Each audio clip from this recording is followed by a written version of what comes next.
We're in the Byron hinterland on Australia's east coast. And today, we're stepping inside a beautiful garden called Superbly Green. At first glance, it looks like a typical greenhouse growing cannabis. But it's not. I'm going to introduce you to a team that believes growing should follow nature. Organic, regenerative, built around living soil. In an industry that often leans towards scale and efficiency, they've chosen a different path. One focused on an entire ecosystem that feeds this plant. Inside, we'll talk to one of the growers behind it all. We'll learn how companion planting and living soil work together. See how their compost is made from the ground up, and step into the lab to see how tissue culture keeps their genetics thriving. And as they put it, we don't understand why you do things any other way. Let's take a look inside Superbly Green, and you can decide for yourself if this is how cannabis should be grown.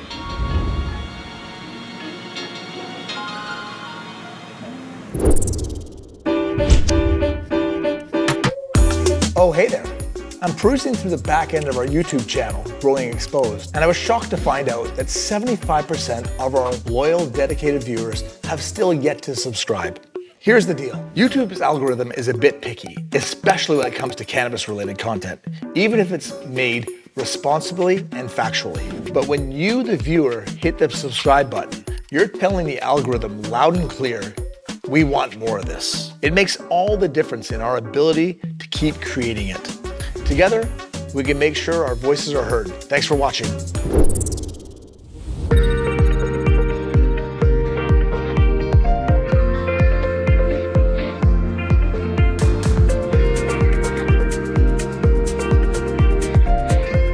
I'm with Joel, and we're at Superbly Green, and I don't even know where we are right now.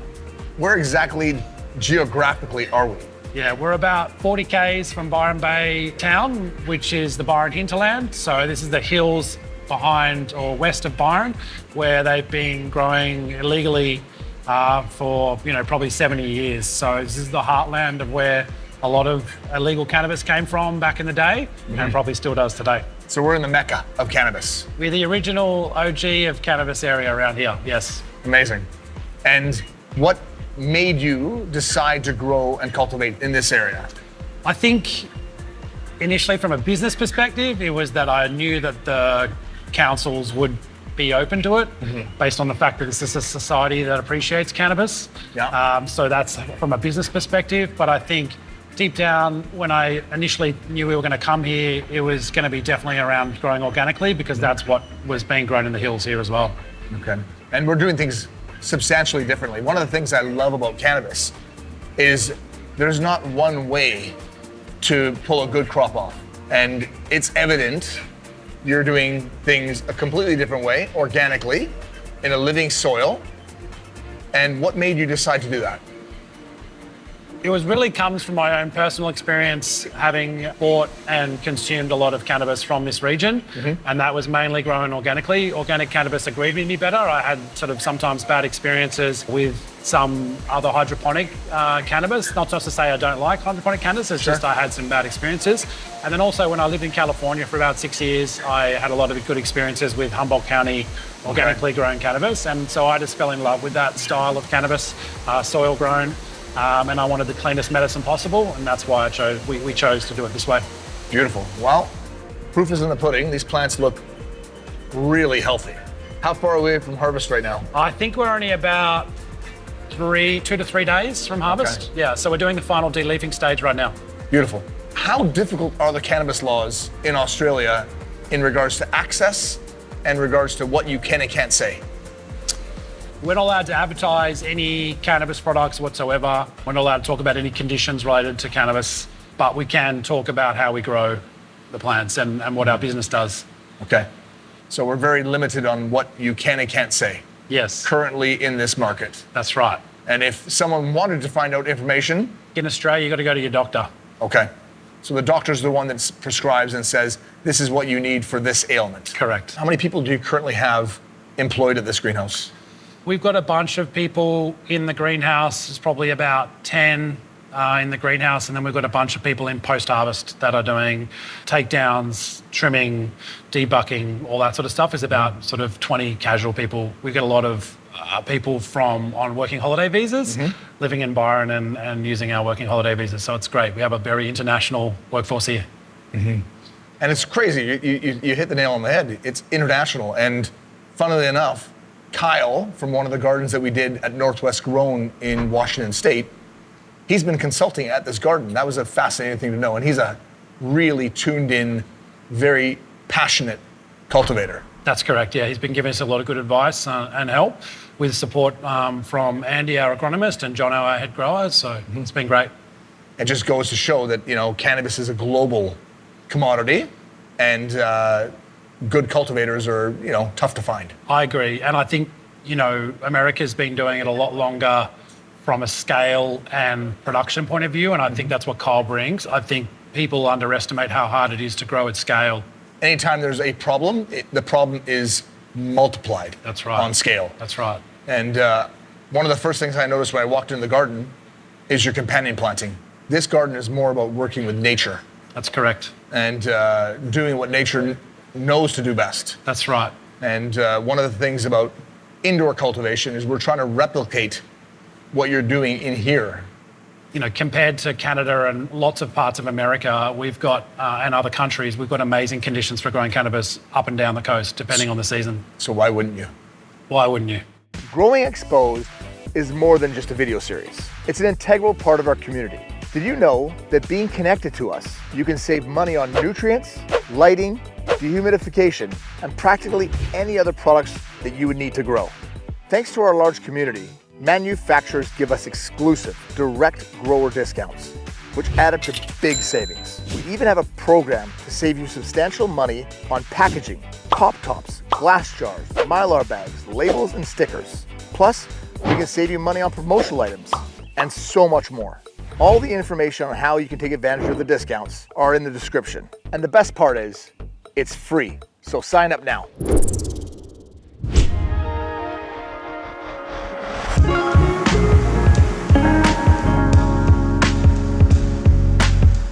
I'm with Jono. He's the head cultivator here at Superbly Green. What exactly does that mean, head cultivator? So I take care of people and processes, basically. So implementing all our pruning techniques, bring the plants up to the right health and size when we harvest and that sort of thing. What's your most difficult thing you have to deal with? Growing in humidity, like growing in sort of greenhouse the way that we do, we're dealing with all the elements. Basically, we don't have as much climate control as we would like. But yeah, I'd say the most difficult part is the heat during the summer. Okay. Just trying to flower a plant in 32, 33 degrees becomes a bit difficult. We rely on more the shoulder seasons from sort of the spring and autumn for our best growing conditions. But we can still pull off amazing crops, as you can see, any time of the year, really. So this garden is a perpetual harvest? Yes, it is. What does that mean exactly? So we'll take clones. We cut about 2,000 clones every 2 weeks. So we've got 7 different compartments in the house. So we can, continuous harvest. So it's manageable. So you're able to always have new product on the shelf? That's right, yep. It's always fresh, yep. Okay. So this is something you don't very often see. I just noticed a bag of sugarcane mulch. So we use the mulch on top of the medium to lock the moisture in. And locking the moisture in also allows the microbes to continue to process all the nutrients. And because we're in such a hot climate, the moisture disappears very quickly.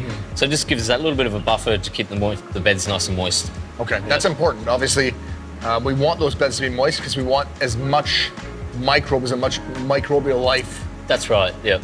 The moment that medium goes dry, microbes die off. That's right, yep. Yeah, and it disappears in the beds quite quickly. So within one turn, what we put on over in one turn, it disappears the next one, and we're able to just keep reapplying it. Yeah, it literally becomes dirt. Yeah, and keeps the organic matter up in our beds as well. We use a mixture of the volcanic red soil, but it's quite clay. So to continue to add that compost and that sugarcane mulch keeps the organic matter up. Increases the humus levels. That's right, yep. Beautiful. Right. And I mean, living soil is all about living soil. Yes, yep. We want it to be as alive as possible. That's right. So those microbes can go to work to release all those different elements and work synergistically with nature. You got it. So John, this is something we don't typically see in a cannabis cultivation facility, is other plants. These are called companion plants. That's right, yeah. They provide a home for our beneficial insects that we add into the greenhouse. Because cannabis is such a high turnover crop, sort of roughly 2 months, 3 months, this allows our beneficial insects to keep the population up. Whenever we harvest, this houses a population of lots of different insects. They feed on the nectar, it gives them a bit of a home. Okay, and in this case, we're growing coriander, some purple basil. Yeah, with some dill there, yarrow here. We've got lavender, we grow some thyme, oregano, there's mint just behind you there. Yep. And it attracts different insects that we don't release as well. There's a phidias that usually lay eggs inside the aphid, but we just recently found out they will feed on nectar to keep themselves alive. So, yeah. So this is a great area to indicate the percentage of beneficial insects, and they act as also magnets for some non-beneficial insects. That's right, yeah, correct. The garden can reach its maximum potential. Yep.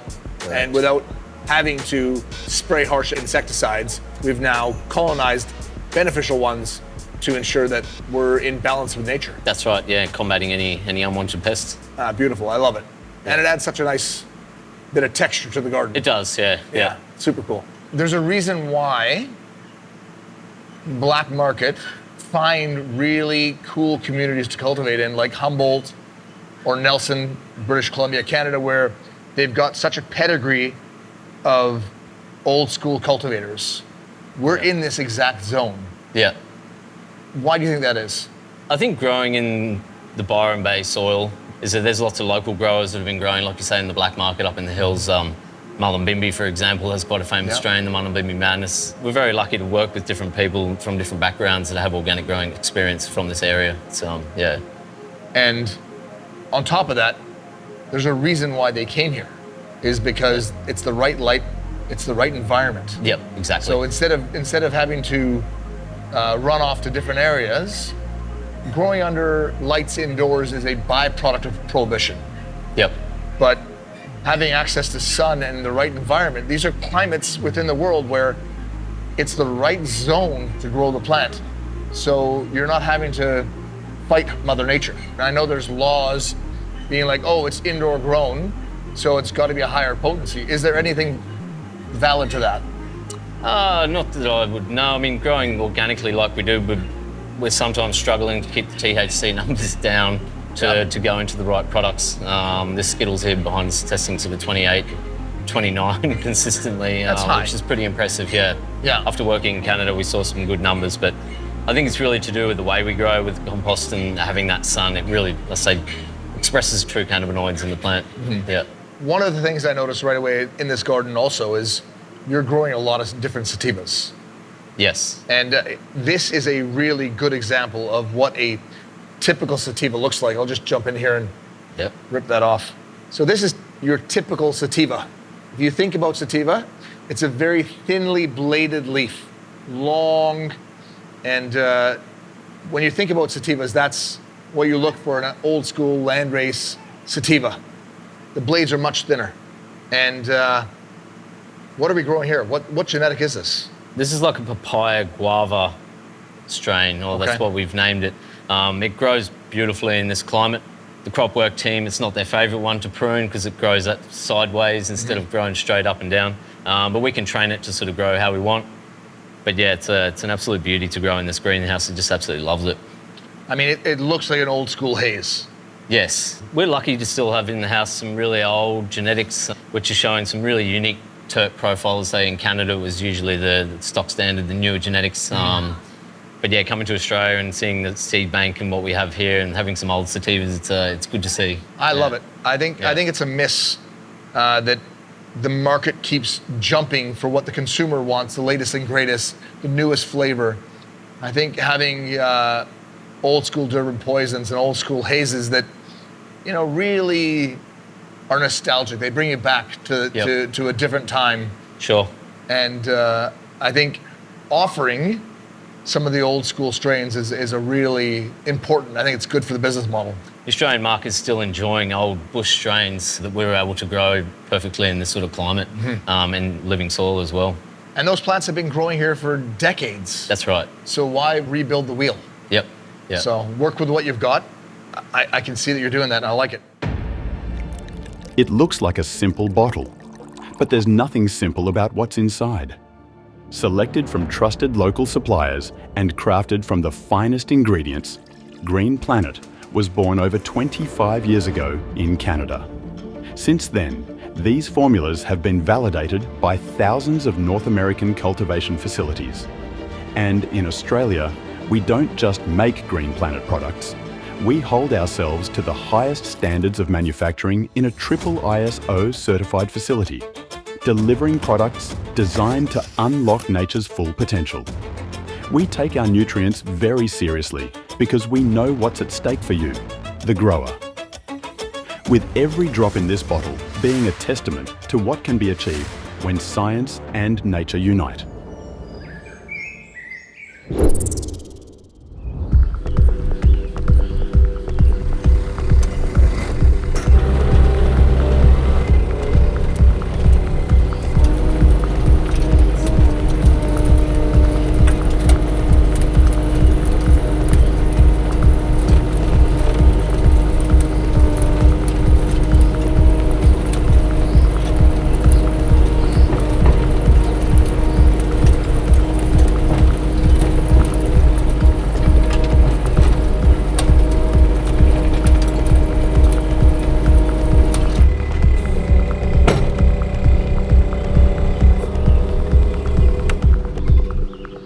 I mean, that's a hell of a machine for a purpose-built job for turning compost. Yep. Andy, you're the head agronomist here. Yep. How long have you been doing this? Here in cannabis, only 2 years. Okay. But I studied horticulture science 25 years ago. Amazing. Kind of been in the horticulture industry that whole time. Starting off in the wine industry for 10 years, where I started doing this style of composting for the vineyards. Okay. Then I moved into protected cropping, food production, organic food production, and nurseries. Yeah. And now you're here. Cannabis got you. Yep. Beautiful. So this is, for those that don't understand, this is past harvest. This is all the organic material Yep. from around the property, Yep. all blended, and this is the heart blood of the soil. Yep. Okay. This is where all of our, well, not all of our, but we get a lot of our biology and nutrients from this. Okay. Why did you bother turning it? What does that do? Well, so over time, you would have seen how active it was when it's steaming. That's the biological activity that's using up oxygen, and to keep it aerobic and stop it going anaerobic, we'll aerate it to release the heat and to bring oxygen in.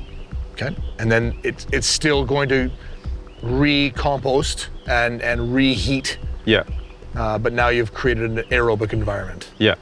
Yeah. Okay. So it's able to heat back up again. So this first phase, this is quite early, we'd be turning it almost every day. Okay. Because the oxygen depletes so quickly when it's that active that we need to get that oxygen back in there. So this is the very beginning of compost, but Yep. it's hot. Yeah. It's So really hot. This is probably 5 or 6 days old. Okay. So this would have just looked like waste, like green Pile of waste. leaves. And, yeah. And then this is only 5 or 6 days old. This is how quickly compost. Yeah. When it's managed properly and you've got the right moisture and oxygen and temperature, then yeah, it can happen very quickly. So this is a very effective way of being in tune with Mother Nature and feeding the plants completely organically. Yeah. And a very effective way of not wasting all the stalks and the leaves. Yeah, It's totally. a closed loop system. Yeah. I mean, we're not allowed to take waste off site anyway. I would want to do composting regardless, but it kind of solves two problems. The waste stream and then making biology and nutrition to take back in. And how long from start to finish, when you're ready to add the final compost product? It can be as fast as 6 weeks, but it's usually more like 12. Okay. That's kind of dependent on a few things. We're kind of looking at how much it's heating up after we're turning to kind of determine how close to finished it is. When it's finished, you'll turn it and it won't heat up much above ambient temperature. It's done its thing. Can also look at it under the microscope, kind of using the soil food web methodology and look at what's in there. It's also important to note the native soil Yeah. is so red. Cultivating in this, you're hard pressed. Yeah, look, it's very minerally rich, this red volcanic soil. You'll see this kind of everywhere in Australia, this red dirt, but it's kind of low in biology. So by combining this mineral with this biology, I think we get a really good combination. I mean, you're not iron deficient No, whatsoever no. with this type of dirt. No, well, like I said before, it's about 15% iron, like, which is wild. Yeah, Yeah. it's substantial. Yeah. So final compost is in these piles behind us. Yeah, there's we a go few along. different ones with some of our outdoor grow potting mixes and stuff, but maybe that last pile up closest to the greenhouse is the most ready to go. Can we take a look at that? Yeah, let's go have a look. Let's go.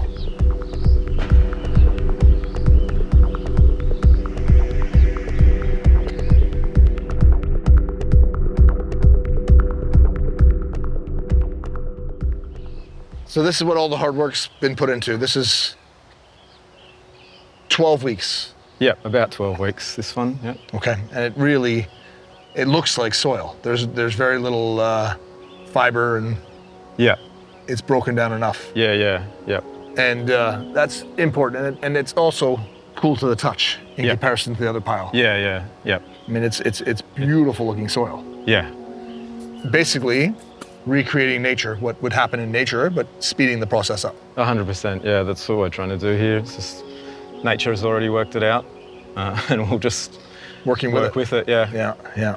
So how does this get applied? Manually Okay. with wheelbarrows at the moment. Okay.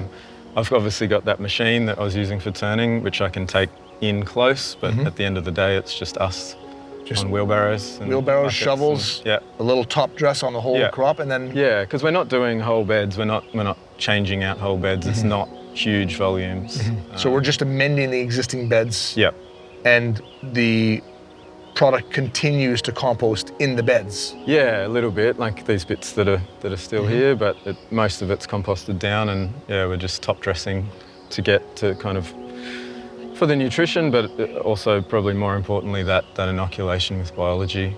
This is ultimately when you're buying a product that's had nature help push it along. Yeah, You're ultimately buying a product that is of a better health. yes, yeah, I definitely believe that. I think that diversity you can't match that diversity of microbes any other way. You know, everyone buys bottles of microbes and does it, and they all have their place, but it's just impossible to get the diversity that you exists find in this in sort nature. of system, yeah. I like what you're doing here as a closed loop garden because you're doing it in-house. Yeah, You know that those plants are clean, they haven't been sprayed with a whole bunch of toxic pesticides, and the byproduct is then composted. yeah, And every gardener usually has a compost pile beside their garden. yeah, yeah. And that's where the magic happens. This is the heart of the garden. Yeah, definitely. And if you get this right, yeah, that inherently is a much better chance of success. yes, definitely.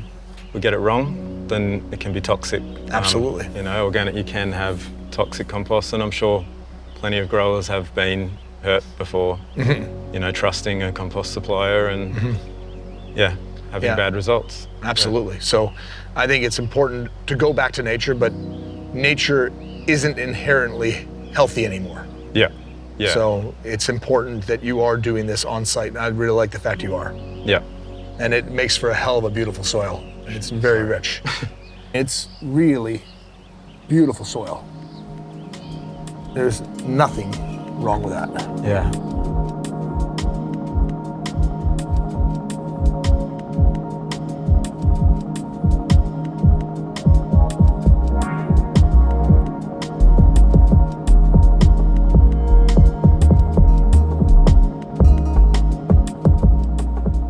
This is something you don't very often see in a licensed production facility. Yep.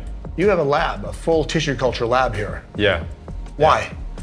Well, a few reasons. One of the reasons is one of the founders comes from tissue culture. Okay. That was his background before starting here. But it's more just security and rejuvenation. And holding onto those mothers and Yeah. making sure they're disease-free. Yeah.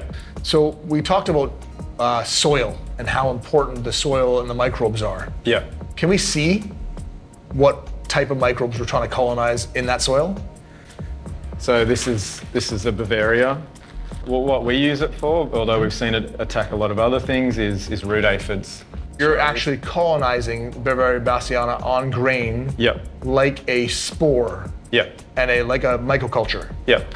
Okay. And then we'll put this in a compost tea bag and put it into our water source. Okay. And irrigate it, drench it. And very quickly we eradicate one of the most difficult insects to control. Yeah. I mean, once they're in the beds, there's no issue. They're there. Yeah. But in the pots, we grow in the air pruning pots, so the roots are quite exposed, which we want for that air, but the aphids love it too. Okay. But yeah, this does such a great job that it's never really been an issue for us. Amazing. Yeah. And what is the bags behind you?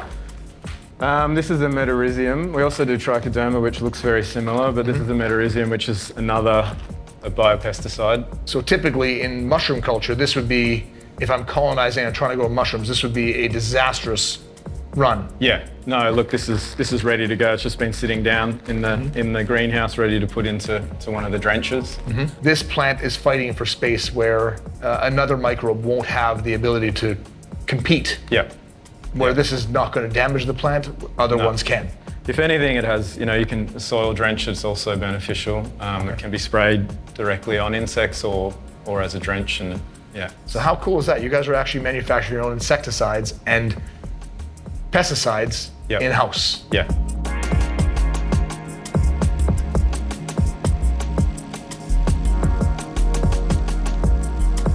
I'm with Jim Ellie and we're in the tissue lab. This is cool. This is something you don't very often see, is tissue culture in cannabis. Yeah. For those that don't understand, what exactly is tissue culture? Tissue culture basically is a micropropagation, Okay. which we can make sterile plants in these vessels with no pest and disease.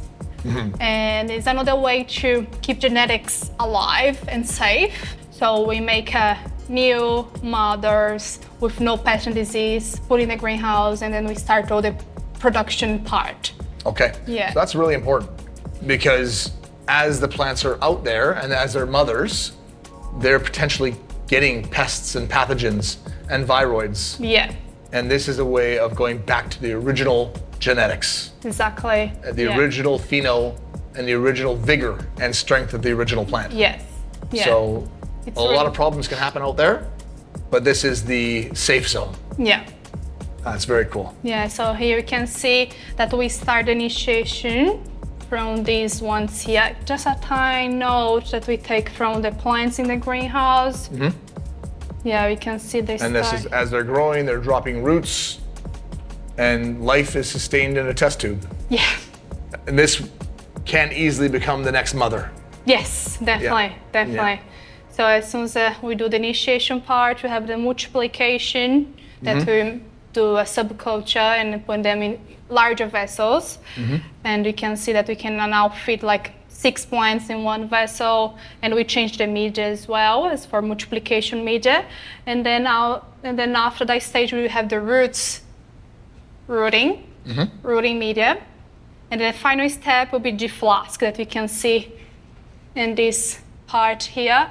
Okay. So which means they're kind of already we're doing the hardening part. Okay. They will be ready for go back to the greenhouse. Okay, this is the Yeah. next step after the agar. Yeah. We're actually putting them in it looks like a cocoa coir. Yeah, plugs. Substrate. Yeah, the same one that we use for propagation. We're using here for micropropagation. Okay. And as soon as they're As soon gonna as those roots drop, then they're and then ready to they're harden ready off. to go. And once you've actually rooted the baby clone, now you're able to determine sex and what is exactly going on here in this chamber. So this is our breeding chambers that we have 3 breeding chambers that we have HEPA filter, all the lights, airflow necessary for these plants. The HEPA filter avoids the cross-contamination because you don't want to have any seeds in the greenhouse because you want to sell flower, right? So we will do our breeding program in these chambers. So usually I have 5 plants in the breeding chamber, 1 male plant in the middle, 4 female plants on the sides. That happens the cross breeding. And So we're able to actually breed and make seed and Exactly. cross hybridized yeah. plants. So yeah, we are able here in this facility to breed our own genetics. That's really positive thing that we have here at Simra, Yeah. that we are able to grow things that it's good for our greenhouse, for our environmental purpose. So I can have like 1,000 seeds Absolutely. in one chamber. Sure. Every single grow. First step, I do the sex determination. Okay. So this we can see because you don't want to grow any male in Sure, the absolutely. yeah, because if you have any pollen, we It's can very kind problematic. Of, exactly. So here I can identify if they're male or female. All the females, I take cuttings and grow them in the greenhouse. Yeah. As soon as I do that, I do the pheno hunt. So the pheno hunt is the process which we select the best plants that we're looking for, like tall plants, Yeah. less leaf, so you'll be like less labor intensity, nice internal length, so more airflow for the plants. At the end, we do the cannabinoids that we have the HPLC in here in house. We can make our own testing in here, and the cannabinoids depends on our target.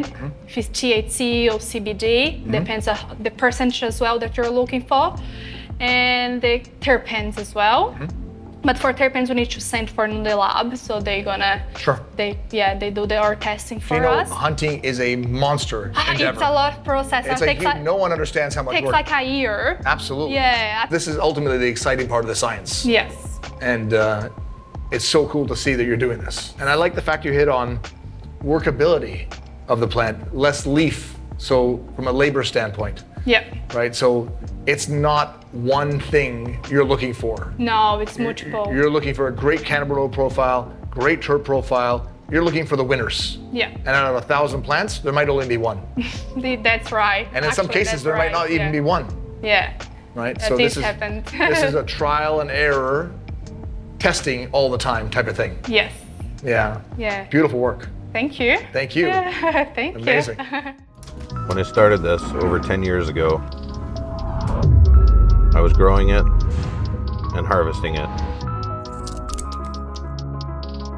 But nobody was really talking about what was going on inside this plant. Outside, you'll see plant material, which is primarily carbon and water. And it's only after a closer look you discover this beautiful world of trichomes. And it's here that you find the substance which gives cannabis the effect that it has. Now that I know it's all about trichome production, I use resin. Try it, you're gonna be blown away.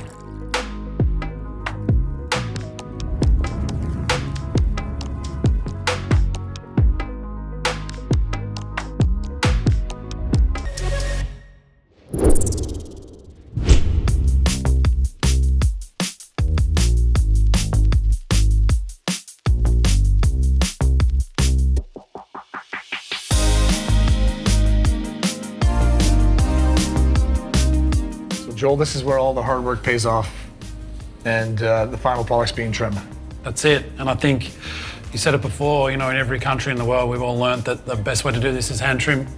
You end up with a higher yield and a better quality product. So we only hand trim everything we do, including our sort of smaller buds, the stuff that goes into the more value-based products as well. It's all hand trimmed. So It's a lot of work. it's a lot of work, yeah, a lot of people, but we've got a great team and we get there in the end. There's a saying, trimming sucks, because it does. Like this is a lot of work, a lot of time, but it's if you get this right and you get a proper cure and you get a nice final product, that's what it's all about. Yeah, so the team here with Kathy and Chantel, they do 28-day cures, and burping. Okay. So every 3 days, they have a rotation on these totes, and they'll open them up and mix them through and make sure they're releasing all the gases to get a good cure at 28 days, and then they're going into trim. Beautiful. So everything goes through 14 days of drying and 28 days of curing. Okay, and from here, we're in a strictly medical market in Australia. Yep. So where does this product end up? Yeah, so it goes through processing and packing, and then we'll send it directly to pharmacies, and that'll get prescribed by doctors.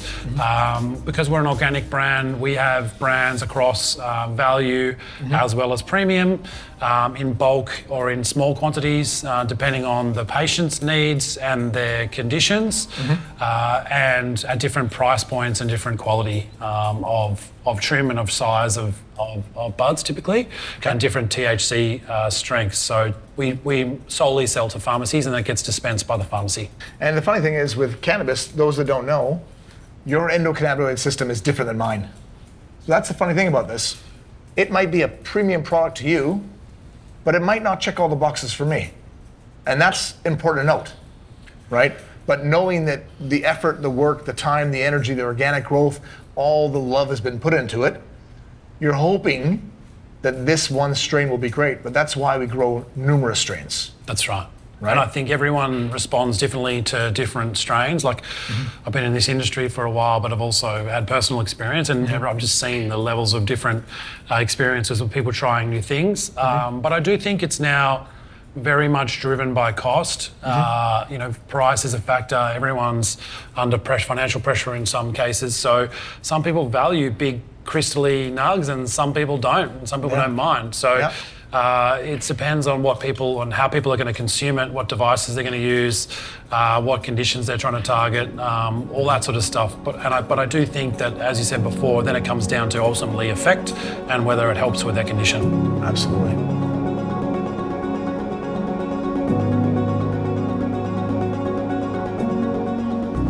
People in the industry often say non-organic cannabis doesn't have the soul. And I don't necessarily agree entirely, but doing things properly is the most important thing when it comes to cultivating cannabis. Knowing your inputs, knowing where those inputs are from, and in your case, yours is a closed loop organic system, which I really like. So you're not buying a whole bunch of guanos and these type of things. You're doing it all here on the farm. Yep. Which is, I think, a very important part of the equation. And Superbly Green, from what I've seen, are doing things superbly. That's important. Thank you. And I really appreciate you taking the time and showing us around and really opening up the doors to us. This grow has been exposed, and I really appreciate your time, Joel. No worries. It's been a real pleasure meeting you. Thanks for coming out. Thanks a lot, Thank you. Justin. Thanks for having us. Take care. See ya.